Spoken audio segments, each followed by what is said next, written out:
June 6, 1944. As Allied troops advanced toward the beaches of Normandy for the largest amphibious invasion in history, German commanders were still expecting the real landing somewhere else.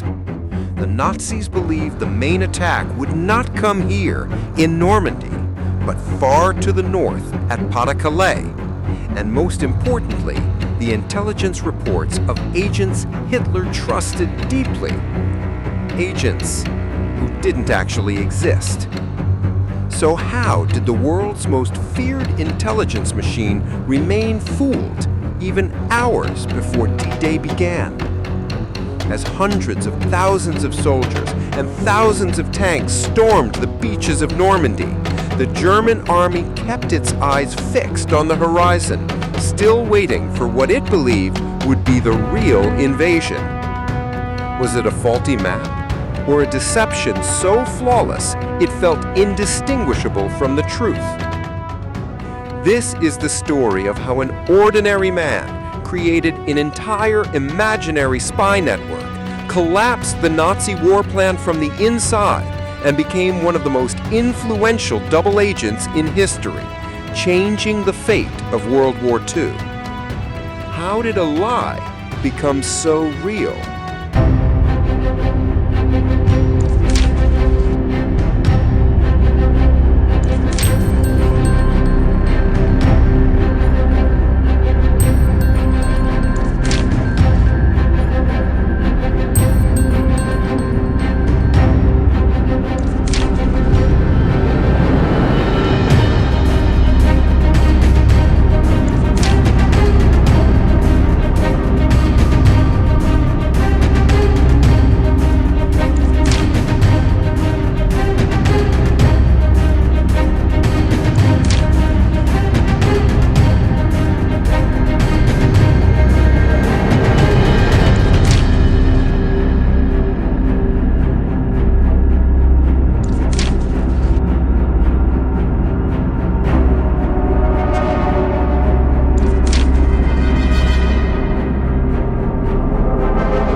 (1912) Barcelona, a city growing in the shadow of industrialization, modernizing fast yet restless at its core. And in those turbulent days, in the home of a modest Catalan family, a child was born, Juan Pujol García. Pujol's childhood passed in what could be called a safe, conventional home. His family was neither wealthy nor poor. But outside, Spain was boiling. New ideas, new movements, new divisions. One day, workers filled the streets with strikes. The next day, nationalists marched through the same squares. Even as a child, young Pujol kept hearing the same question: where is the world headed? And then the storm broke. The Spanish Civil War erupted. On one side, the Republicans, leftists, socialists, communists. On the other, the nationalists, conservatives, the emerging fascist front. Everyone was forced to choose a side, in the streets, at home, at work, even in the way you spoke. Young Juan first served with the Republican forces, but the harshness of the committees that ran daily life, their ideological pressure, their mistreatment of him, made him realize that the equality they promised was far from pure. The chaos of war eventually pulled him into territory governed by nationalists.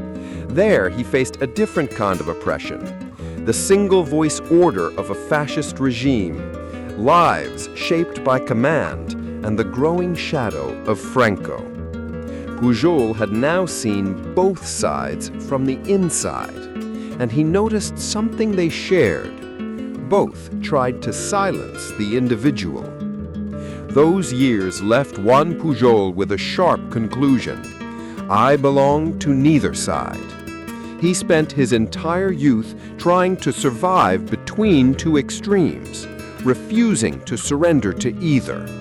Neither the collective order of communism, nor the rigid discipline of fascism. When the Spanish Civil War ended, Juan Pujol was still a young man. The war was over, but peace had not arrived. Franco's one-voice regime had settled over the country, and the streets of Barcelona had fallen silent. Every home had a loss. Every neighborhood carried a story, and every person lived with fear. But while Spain turned inward, the world was moving toward an even greater storm. 1939, dark clouds gathered over Europe. Hitler invaded Poland, and the most devastating war in history began. Spain did not officially enter the war. Franco presented the country as neutral, but made no effort to hide his closeness to the Nazis. Seeing German officers in the streets became almost ordinary.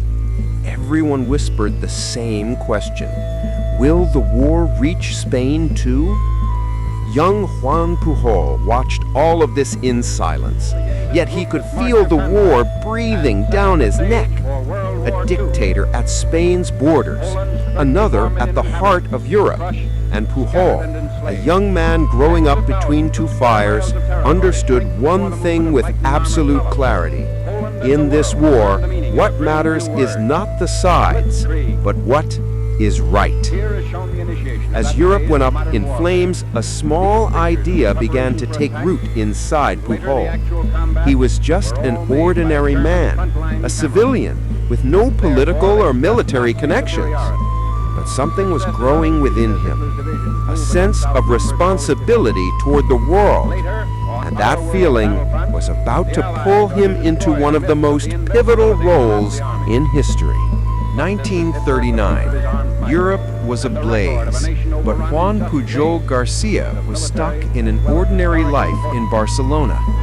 For him, the rise of the Nazis was the collapse of humanity. He had seen the brutality of the Spanish Civil War and hated it. From the first days of the war, he had one thought: I must do something. This led to the strangest decision of his life. He went to the British consulate in Madrid and knocked on the door. I want to work against the Nazis. Give me a mission. The British officers dismissed him instantly. No military training, no language skills, no experience. They closed his file and sent him home.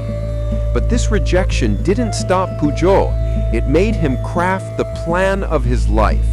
The British didn't take him seriously, so he thought, if the Germans hire me, the British will have to accept me. With this crazy idea, he approached the German embassy. He introduced himself to the Gestapo officer. I am a Spaniard who sympathizes with Germany. I can gather intelligence on the Allies.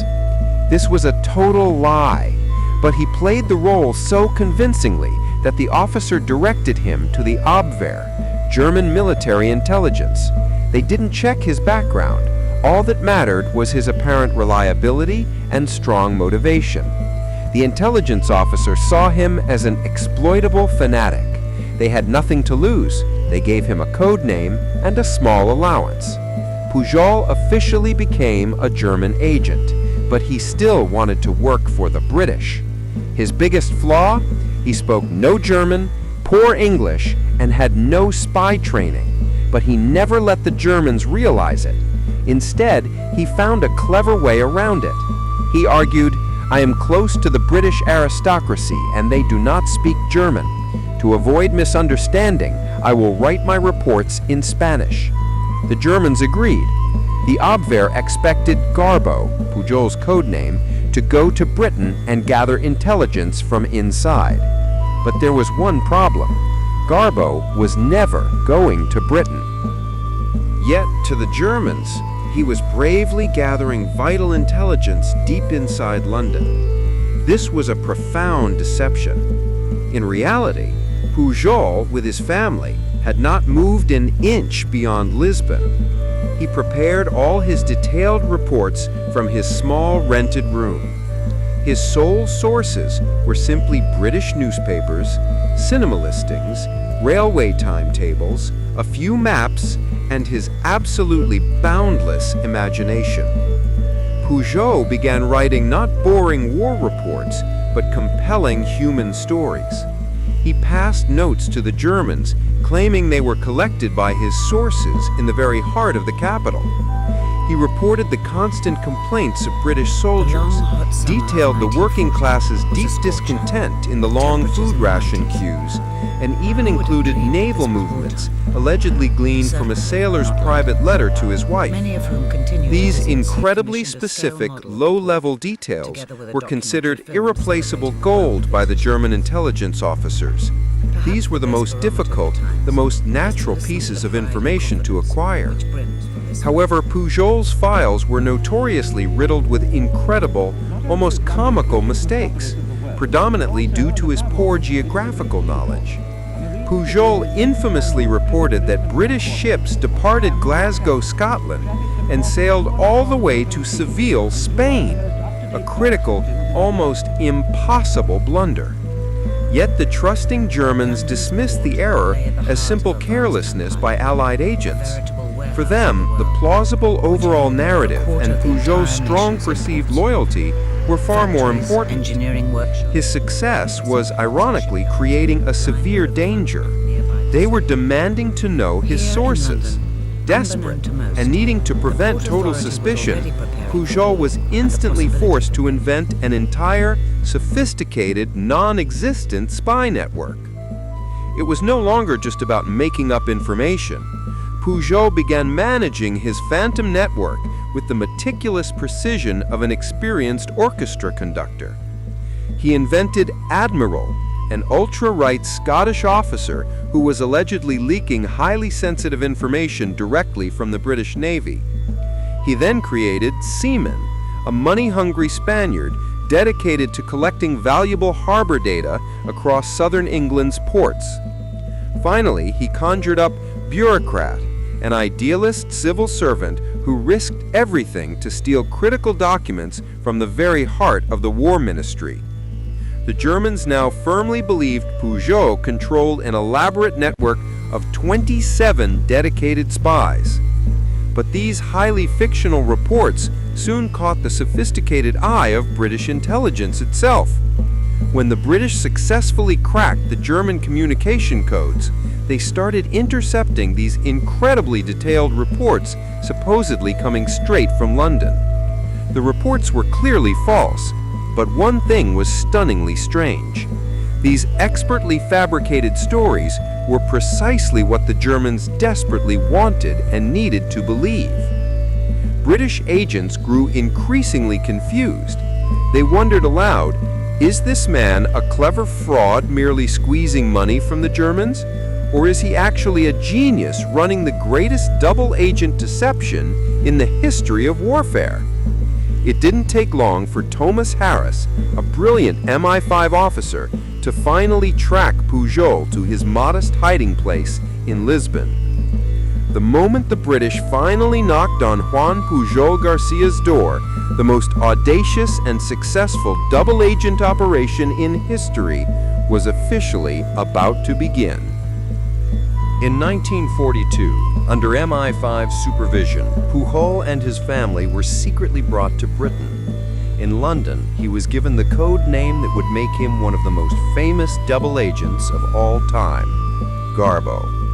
Why Garbo? Like the legendary actress Greta Garbo, he was a master of performance, a man who could invent worlds and convince anyone. Now, the mission was clear. Elevate German trust in Garbo to a new level.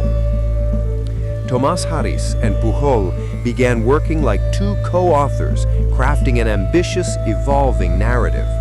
Harris, cultured and methodical, instantly understood Garbo's imagination. His task was to refine it and make this breathtaking deception undeniably convincing. The British began feeding Garbo real intelligence, but information that was strategically useless or deliberately outdated. it was one of the riskiest moves a double agent could attempt. In one operation, Garbo sent the Germans accurate details about a major Allied convoy's departure, but the message was intentionally delayed.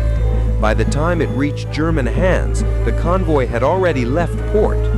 The Germans failed to intercept it, but they confirmed the convoy's existence. Immediately, Garbo followed up with a heartfelt report.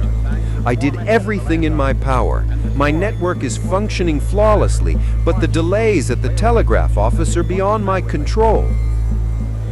Even in failure, Garbo expressed grief and unwavering loyalty. To the Germans, he was clearly risking his life for them, despite Allied obstruction. So impressed were they that they supplied him with a personal radio set and encryption protocols, allowing him to conduct operations independently. It was a turning point. In German eyes, Garbo was no longer just an informant. He was a loyal hero, a man inside enemy territory fighting for the Reich at great personal cost. And now that trust was secured, the stage was finally set. Garbo was ready for the ultimate mission, the one operation that would shape the fate of the entire war, the deception plan for D-Day. However, the Allies had only one chance, to convince Adolf Hitler that the landing point was somewhere other than Normandy. This was Operation Fortitude, the most comprehensive military deception in history. Garbo and Thomas Harris's mission was to manage the intelligence pillar of this deception.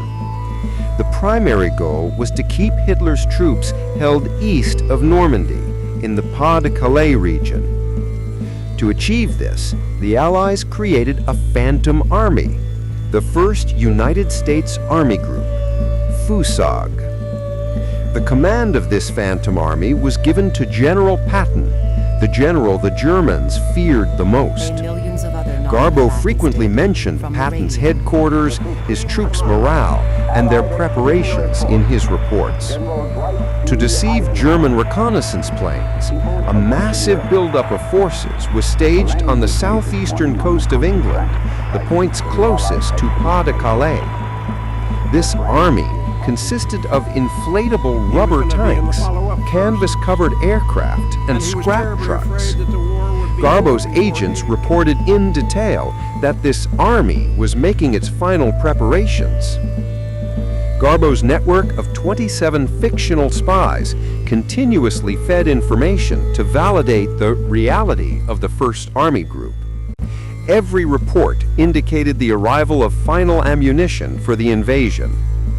The German High Command, and especially Hitler, did not doubt the accuracy of this information from Garbo in the slightest.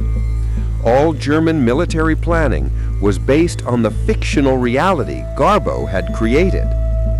The calendar now showed June 6, 1944. As the Allies landed in Normandy, the German troops Hitler had amassed in Pas-de-Calais were hundreds of kilometers away from the landing zone. The most critical 48 hours in history had begun, and Garbo had one final task. The most critical 48 hours of the Second World War had begun. On the morning of June 6, 1944, Allied forces began flooding the beaches of Normandy. The operation was underway, but for the Germans, this was not the main massive landing Garbo had reported. As Allied troops set foot ashore, Garbo sent an urgent message to the German Abwehr headquarters. "The attack in Normandy is a feint. This is a diversionary strike to draw attention away from the First Army Group. The main invasion force is still waiting at Pas-de-Calais. Continue to hold your reserves there." This was no ordinary message. This was a historical lie directing the strategy of one of the world's most powerful armies. German commanders were confused. While some wanted to send reinforcements to Normandy, Hitler and the High Command heeded this urgent warning from their most trusted agent, Garbo. Garbo's reports confirmed the Pas-de-Calais obsession that had been nurtured for months. Hitler held back a significant portion of the tank divisions that should have been sent to crush the Allies in Normandy, keeping them waiting uselessly in Pas-de-Calais. This delay provided the Allies with the critical time needed to consolidate the Normandy landing.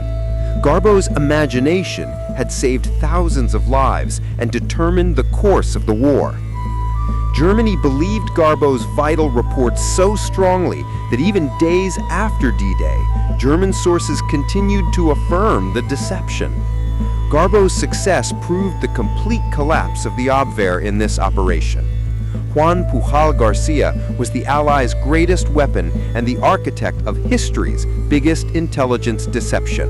The war was over. Garbo had successfully completed his role.